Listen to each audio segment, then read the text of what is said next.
بسم اللہ الرحمن الرحیم۔ صحیح بخاری حدیث نمبر 21۔ نبی کریم صلی اللہ علیہ وسلم نے فرمایا، جس شخص میں یہ تین باتیں ہوں گی وہ ایمان کا مزہ پا لے گا۔ ایک یہ کہ وہ شخص جسے اللہ اور اس کا رسول ان کے ماسوا سے زیادہ عزیز ہوں۔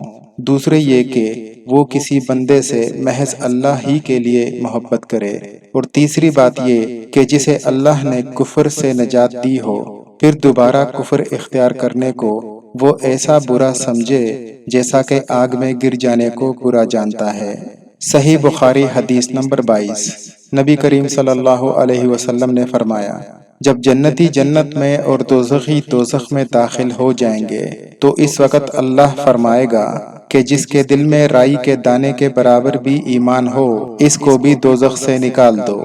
تب ایسے لوگ دوزخ سے نکال لیے جائیں گے اور وہ جل کر کوئلے کی طرح سیاہ ہو چکے ہوں گے، پھر زندگی کی نہر میں یا بارش کے پانی میں ڈالے جائیں گے۔ اس وقت وہ دانے کی طرح اگ آئیں گے جس طرح ندی کے کنارے دانے اگ آتے ہیں۔ کیا تم نے نہیں دیکھا کہ دانہ زردی مائل پیچ در پیچ نکلتا ہے؟ صحیح بخاری حدیث نمبر 23۔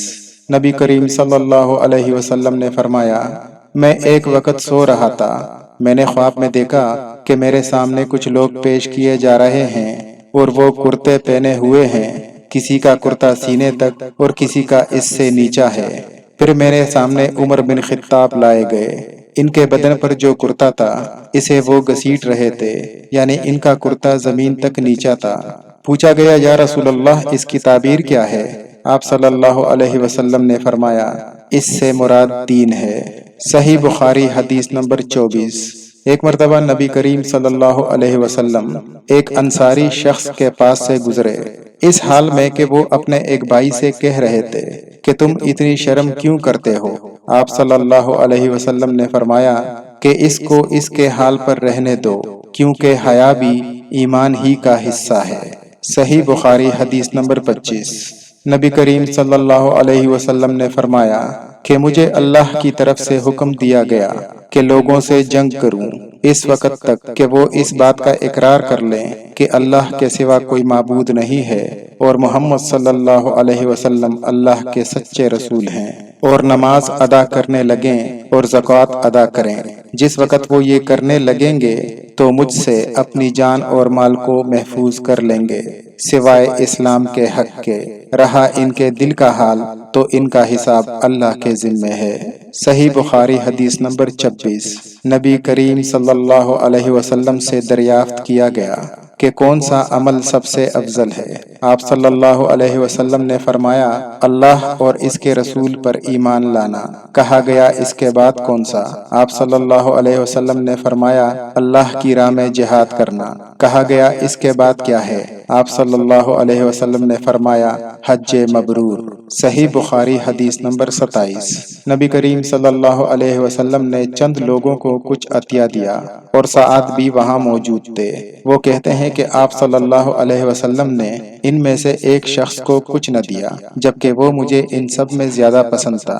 میں نے عرض کیا، یا رسول اللہ، آپ نے فلاں کو کچھ نہ دیا، جبکہ میں اسے مومن گمان کرتا ہوں۔ آپ صلی اللہ علیہ وسلم نے فرمایا، مومن یا مسلمان؟ میں تھوڑی دیر چپ رہ کر پھر سے وہی بات دہرانے لگا۔ آپ صلی اللہ علیہ وسلم نے بھی دوبارہ وہی جواب دیا۔ پھر آپ صلی اللہ علیہ وسلم نے فرمایا، اے سعد، باوجود اس کے کہ ایک شخص مجھے زیادہ عزیز ہو، پھر بھی میں اسے نظر انداز کر کے کسی دوسرے کو اس خوف کی وجہ سے مال دے دیتا ہوں کہ وہ اپنی کمزوری کی وجہ سے اسلام سے پھر جائے اور اللہ اسے آگ میں اوندا ڈال دے۔ صحیح بخاری حدیث نمبر 28۔ ایک آدمی نے رسول اللہ صلی اللہ علیہ وسلم سے پوچھا، کون سا اسلام بہتر ہے؟ آپ صلی اللہ علیہ وسلم نے فرمایا کہ تو کھانا کھلائے اور ہر شخص کو سلام کرے، خواہ اس کو تو جانتا ہو یا نہ جانتا ہو۔ صحیح بخاری حدیث نمبر 29۔ نبی کریم صلی اللہ علیہ وسلم نے فرمایا، مجھے دوزخ دکھلائی گئی تو اس میں زیادہ تر عورتیں تھیں جو کفر کرتی تھیں۔ پوچھا گیا، یا رسول اللہ، کیا وہ اللہ کے ساتھ کفر کرتی تھی؟ آپ صلی اللہ علیہ وسلم نے فرمایا، خاوند کی ناشکری کرتی ہیں۔ اگر تم عمر بھر ان میں سے کسی کے ساتھ احسان کرتے رہو اور پھر کبھی تمہاری کوئی بات ان کو ناگوار گزرے تو فوراً کہہ اٹھے گی میں نے کبھی بھی تجھ سے کوئی بلائی نہیں دیکھی۔ صحیح بخاری حدیث نمبر 30۔